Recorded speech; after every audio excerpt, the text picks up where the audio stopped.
Well, returning to that breaking news that Foreign Minister Penny Wong has tonight called for a Palestinian state, saying that it is the key to peace in the Middle East. Here she is. So the international community is now considering the question of Palestinian statehood as a way of building momentum towards a two-state solution. Because the simple truth is that a secure and prosperous future for both Israelis and Palestinians will only come with a two-state solution. Recognition of each other's right to exist.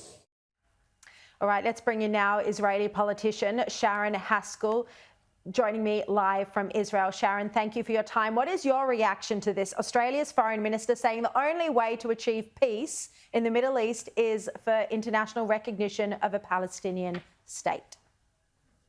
Well, I'm actually quite shocked. Matter of fact, this is coming only from a lack of understanding of the Israeli-Palestinian conflict and a lack of understanding of what is actually happening in the Middle East. Israel is fighting radical Islam, and a declaration like that is actually rewarding terrorism. It's rewarding Hamas. More so, the Israeli-Palestinian conflict is not based on a territorial conflict, but a cultural and a religious conflict. And time after time, we tried a territorial solution. Gaza was the two-state solution experiment that has completely failed and blown up in our faces. They had the autonomy to build their own autonomy and infrastructures and an education system and an economy. But instead, they decided to invest in war, in weapons, in violence, and hatred towards Israel. So the 7th of October was the actual explosion of the idea that a two-state solution is something that is actually possible, and especially possible at this particular moment as well. And when Penny Wong comes and says that this is the solution, this is a complete lack of understanding of what this conflict is about and the arena of the Middle East at this current time.